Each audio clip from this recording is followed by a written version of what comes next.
everybody, it's Doreen, and I'm back today. As you can see from the title in the video, this is going to be a birthday card, but guess what?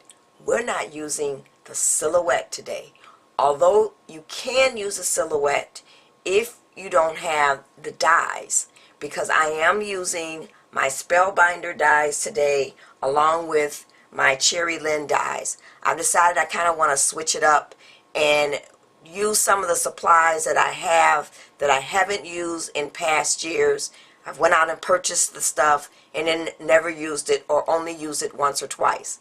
So what does our card look like for today? This is the card that we will be making.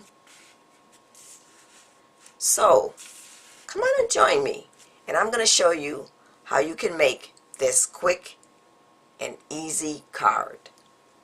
Okay everybody, so we're going to bring up the supplies so we can get started with our card. So now we're not going to be using the silhouette today. We are actually going to be using some Spellbinder dies. But if you don't have the particular Spellbinder dies that I'm working with, I was able to find something similar on the silhouette website. So if you do have a silhouette, you will be able to make this card. And I will put a link to each of the different silhouette files you can use in place of not having the Spellbinder die. So my card measures 8.5 by 5.5, and I've taken it and scored it in half. And we're going to make this a 5.5 by 4.25 inch card. And this cardstock that I'm using is just some of the Joann Fabrics cardstock that I bought. Oh, I'm sorry, this is Recollections cardstock. Our top layer, or bottom layer here, is actually some of the Joann Fabrics textured cardstock. So yes, I'm still using some of that. And I actually wrote on the back of here what size this is. This is actually 5.25 by 4. And that's going to be our layer right here. Now I did go ahead and ink my edges, and I'm using the Tim Holtz Distress ink, and this is the Seedless Preserve. So let's go ahead and get some tape on here, and we'll get this layer on our card.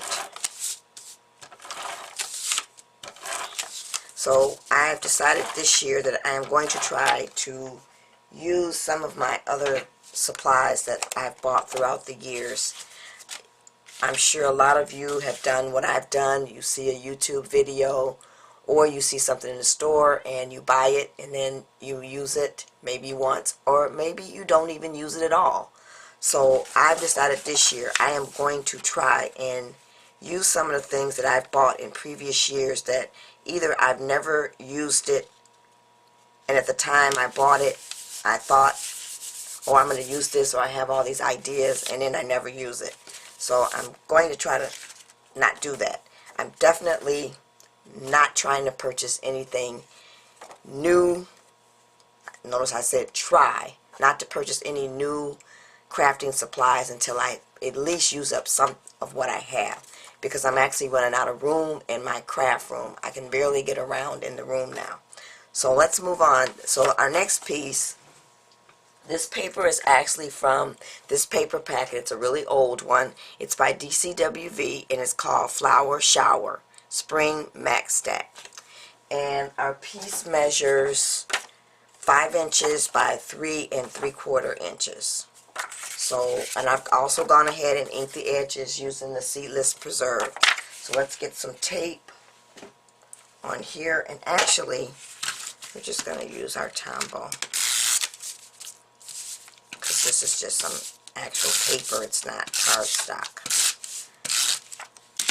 And bring our card back, and we're going to lay this one on here and press down.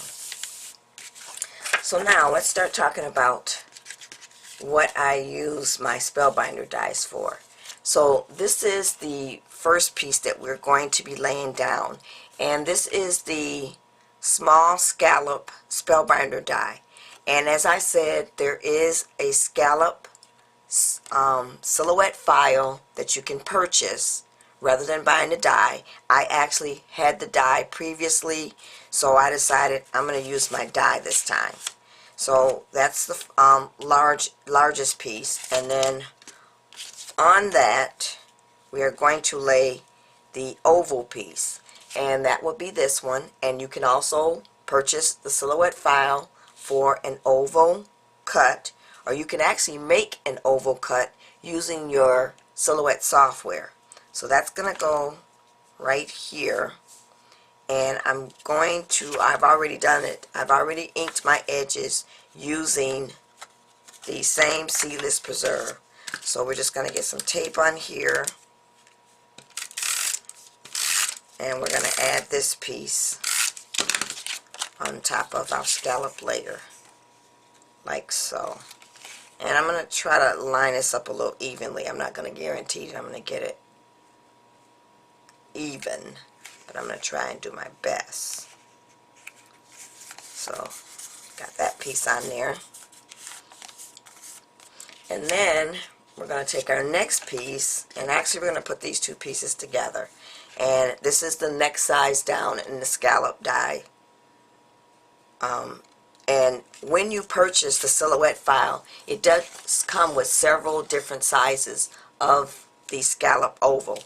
And what you can do is, the thing about the silhouette software that I like, you can go ahead and resize this to fit whatever size that you need.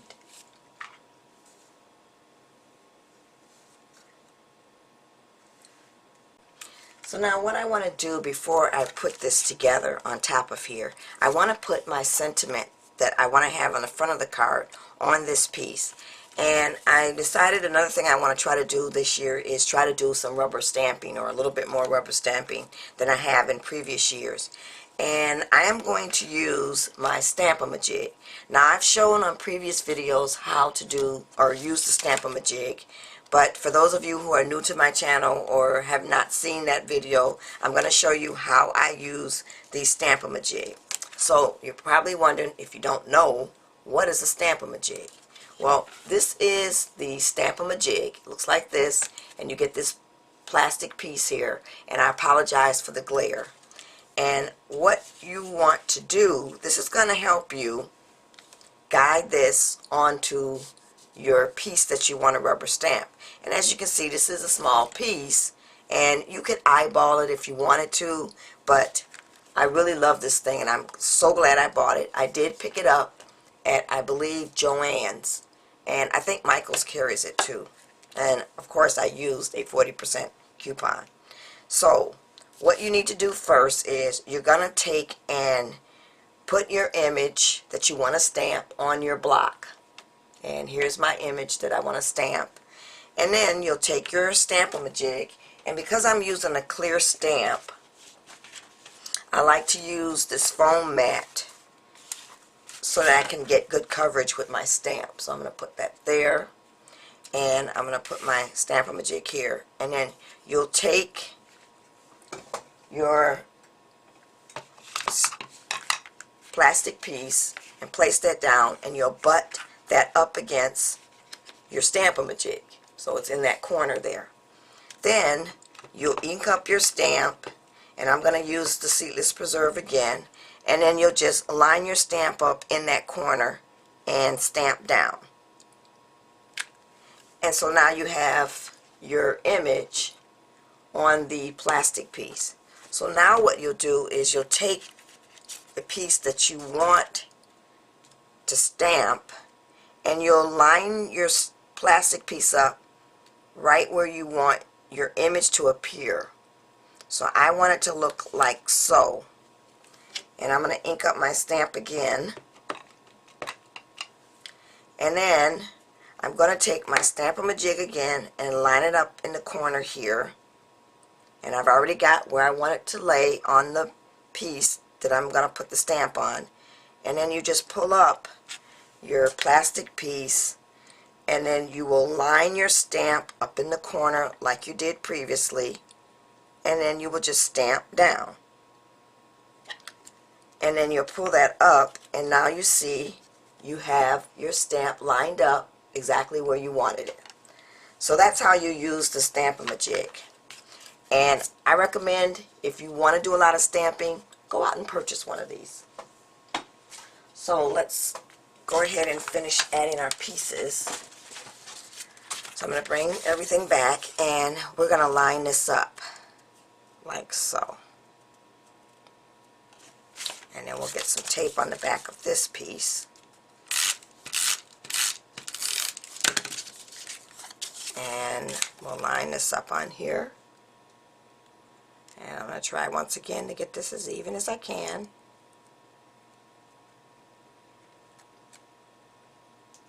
And then I'm going to press down.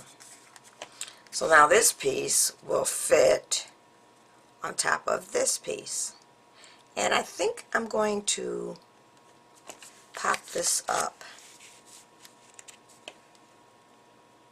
at least this layer. We're not going to pop up this layer, but we are going to pop up this layer. And as you can see, I accidentally stamped on the wrong one. So you know me, I am not going to waste any pieces. So there are some times where you have to just scrap it and let it go. But in this case, because this is going to be facing down, I'm just going to go ahead and use it. So let's get our tape backing off of here.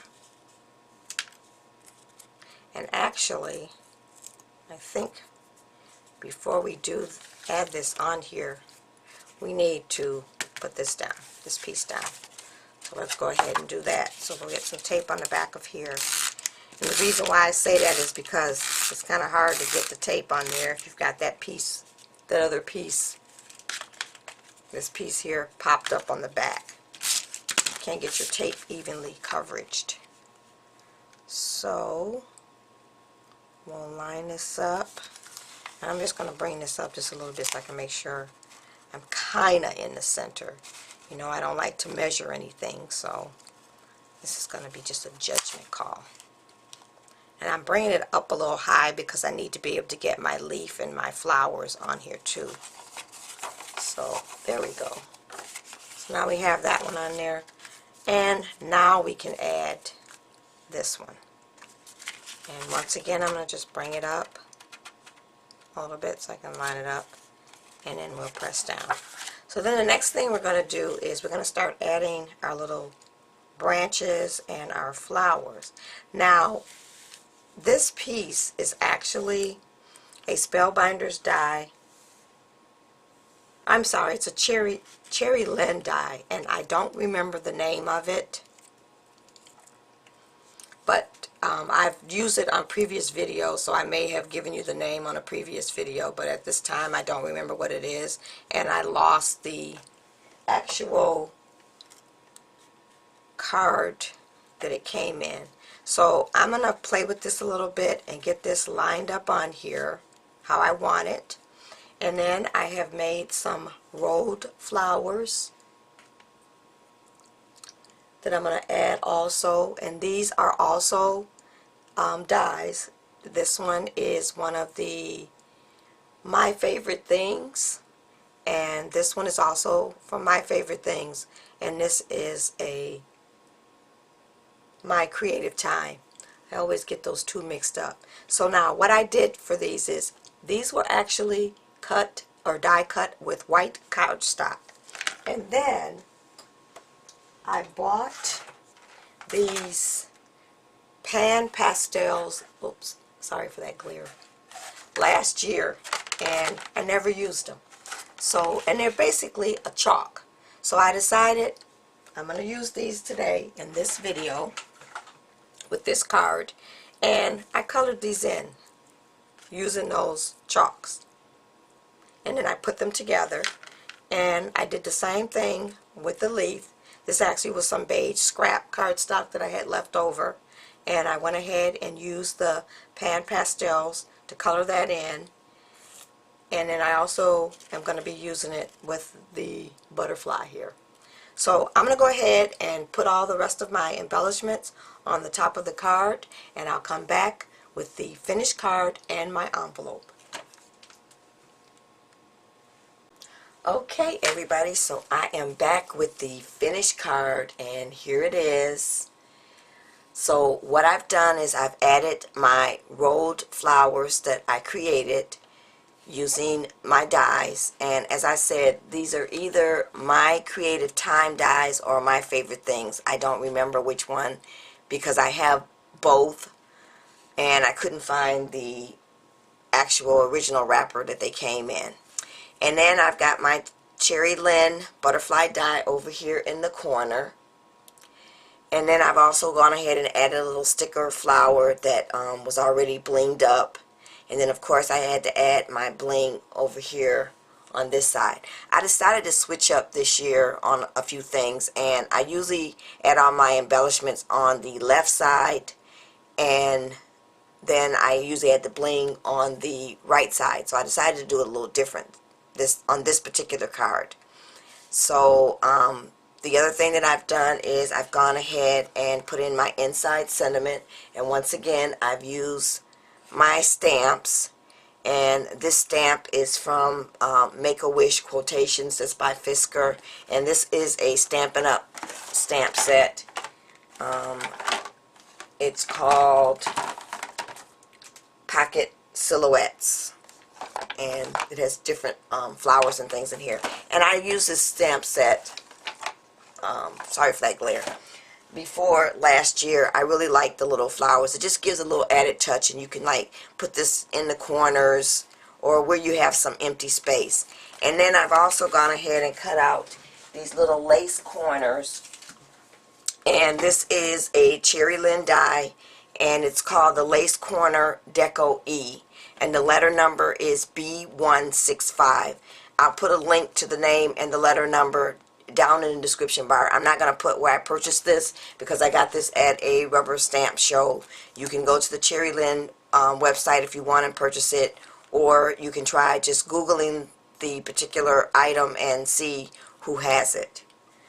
And then I did remember or find the packaging for my leaf floral here that I have here on the front. That was the Victorian Romance Flourish, and that is letter DL151. And I also purchased this at a rubber stamp show. So now for my envelope, I did something different. Because I make so many dimensional cards, I've always had trouble when I've made them with my We Are Memory punch board, which looks like this, getting my cards to fit because I have so much dimension on it.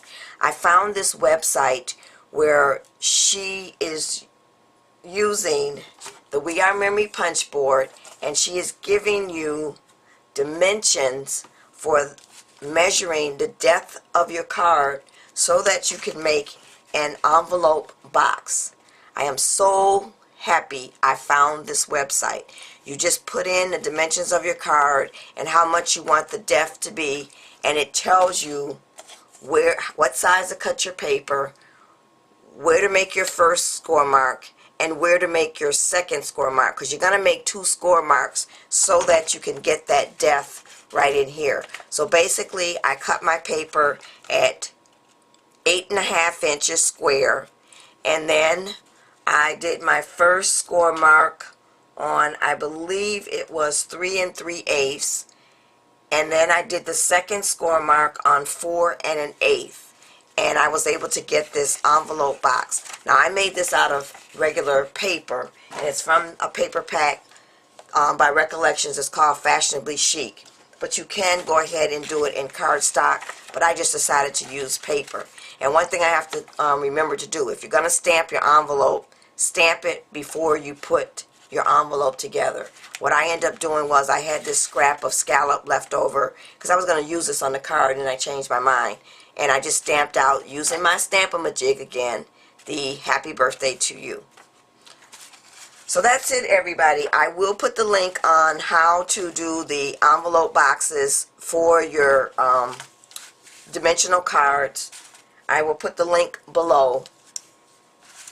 And that's it. That's my finished birthday card. Thanks for watching, everybody. Bye.